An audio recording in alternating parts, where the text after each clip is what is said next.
Good morning, afternoon or evening to all you trainers throughout the world. I'm the Electric Trainer and welcome back to the channel.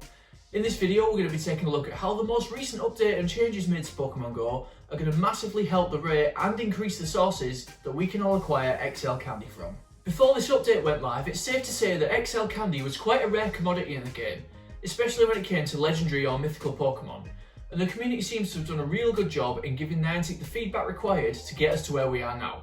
So, without further ado, let's get into what exactly this update has brought to the game and what features you're going to want to take advantage of the most to farm XL candy as efficiently as possible. So we all know that the first step to earning XL candy is reaching level 40. And if you haven't reached that level yet, do better.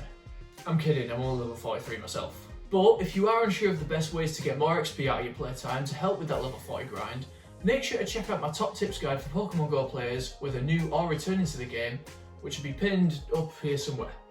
Back to the farming. Before this update, there were only a few ways to actually earn XL candy, and the majority of those were pretty much down to chance. You could earn them through catching and transferring Pokemon. The higher the level, the more chance there was of it rewarding XL for doing both these things. You could convert regular candies to XL for a pretty hefty ratio of 100 regular to 1 XL. I wouldn't advise doing this unless you've got a great abundance of regular candy left over after absolutely maxing out a Pokemon to level 40 that you know you won't find a better one of. You can get XL candies as a reward for feeding your Pokemon berries while it's in a gym, although I think either this feature was bugged in the game or the actual chances of you getting one this way are just astronomically low, because I've only just recently received my first XL from feeding a berry in a gym after nearly 2 months of trying. If you're the same or different, let me know in the comments. Or you can use an XL rare candy, of which you can only get up to 10 of right now in the game, every time you level up past level 40. Which isn't going to get you very far considering you need 296 XL candies just to max out one Pokemon. But now, these new features are going to make finding those forbidden cheese triangles much easier. So first off, and before we get into this, massive thanks to Leaked Up for producing this brilliant chart explaining the changes. You should go and give them a follow on Twitter. Starting with the most simple change, your buddy can now find XL candy while walking with you. This uses the same method as it does for regular candy and Mega Energy if applicable. However, I'm not 100% sure yet if this is reliant on you walking a certain distance, whether it's the same distance it takes to get a normal candy, or if it's random.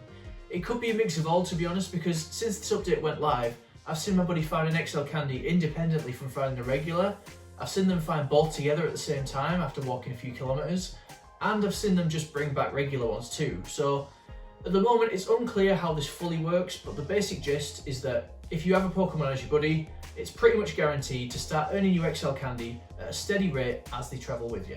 The next change, which I think we all honestly could have done with from the start of this year while taking down Kyogres, Groudons and Mewtwo's especially, rip to my Hundo boy that could be level 50 right now, is that when catching any legendary or mythical Pokemon, you're going to be guaranteed at least 3 XL candies. And when catching evolved Pokemon in the wild or from raids, you're going to get at least 1 XL coming from a stage 1 or tier 2 as I say evolution, such as a Charmeleon or a Lairon, and then at least 2 XLs coming from a tier 3 evolution, such as a Charizard or an Aggron. If you're not massively into trading, more on that in a sec, this is definitely going to be the biggest change you'll notice in the game in terms of the rate at which you'll earn XL candy. Not only do evolved Pokemon seem to be appearing in the wild more often these days, which is great, but these values are only the minimum you'll get. And from my experience so far, chances are you'll often earn more than it says here. I think I got 5 XLs while doing a weather boosted Thunderous raid the other day. It definitely seems to be taking what was already in the game, in that the higher the level you catch a Pokemon, the more likely you are to get XL candies, and just giving it a little bump up to you getting a guaranteed one if they're in a stronger evolved form. And just a little extra tip to add on to here as well is that, in case any of you are wanting to make a big brain play and bag yourself a free level 50 boy, Meltan is classed as a mythical Pokemon. So if you use a mystery box by interacting with Pokemon Home or the Let's Go games on the Switch, every Meltan you catch from that will be awarding you at least 3 XL candies. And considering you only need 296 XLs to max out a Melmetal, if you average about 50 catches per mystery box, you could be set up to max one out after using only 2 mystery boxes. So that's definitely worth doing, seeing as Melmetal's a pretty decent all-round Pokemon. Which brings us on to the third added feature, which has so far, at least for me, been the most lucrative way to get guaranteed XL candies every time you trade a Pokemon. There's now going to be a chance that the Pokemon you trade, not the one you're receiving it should be noted by the way, is going to give you 1 XL candy the same way it gives you up to 3 regular candies before you fire it off to its new owner. And the percentage chance of you getting an XL candy this way increases the further the distances between where the two Pokemon being traded were caught. The XL chance scales with the same increments of the regular candy reward for distance, in that you'll get 1 candy for trades between 0 and 10 kilometers, 2 for trades between 10 and 99.9 kilometers, and 3 for 100 kilometers plus. So if you want to know which Pokemon will qualify as being caught over 100 kilometers away, all you need to do is type into the search bar distance and then 100 dash, and that will bring up all the Pokemon caught at least 100 kilometers from your current location. This works with any distance too, so for example, if you wanted to know which Pokemon were caught between 10 and 99 kilometers away, you can just search distance again, but then instead of 100 dash, you put 10 dash 99. So I've tested this out quite a bit due to the fact that I often travel for work and catch with both my main and my alt account. And surprisingly, what I've found is that this feature is actually kind of broken right now. Once you get past that 100 kilometer threshold, the chance of you getting an XL candy is pretty much guaranteed. Put it this way, I've traded at least 100 Pokemon so far using an average catch distance of 220 kilometers apart, and from every one of them, I got an XL candy. I honestly did not see one time where it didn't give me one along with the 3 regular candies. Now I realise that not everyone is going to have access to trading a bunch of Pokemon with over 100 kilometers between them all the time, especially if you're a fairly localised trainer. So I also tested out trading between 10 and 100 kilometers and below 10 kilometers, and honestly the results did surprise me again. From trading 100 Pokemon with a 10 and 100 kilometer distance between them, I managed to get 47 XL candies, which is obviously 47%, but I'm just going to go ahead and make a nice round estimation of 50%. And then after trading 100 Pokemon with a distance between them of less than 10 kilometers, I got 23 XLs, which again seems to me fairly close to a 25% success rate. So by no means are these figures solid facts, and of course Niantic could nerf or tweak these rates anytime they wanted, but I think after testing out the distance method fairly thoroughly, these conclusions are definitely sensible estimations to go off, at least for now. So what 3000 IQ techniques do you want to take advantage of with all these new features to help you farm more XL candy in your game? For starters, any Pokemon you wanted to get guaranteed XL candy for just kind of passively, maybe a legendary Pokemon that hasn't been out for a while like Rayquaza, just put them as your buddy. Even if you only get 1 XL per 20 kilometers you walk, that still equates to 100 regular candies, remember. Next is to definitely keep an eye out for evolved forms of Pokemon in the wild, especially if they're weather boosted. Not only are you going to get at least 1 guaranteed XL from them, but you'll also get a nice bit of extra Stardust, which you literally cannot get enough of here in Pokemon GO. Same applies for catching legendaries or mythicals from raids, except you're guaranteed at least 3 XLs from them.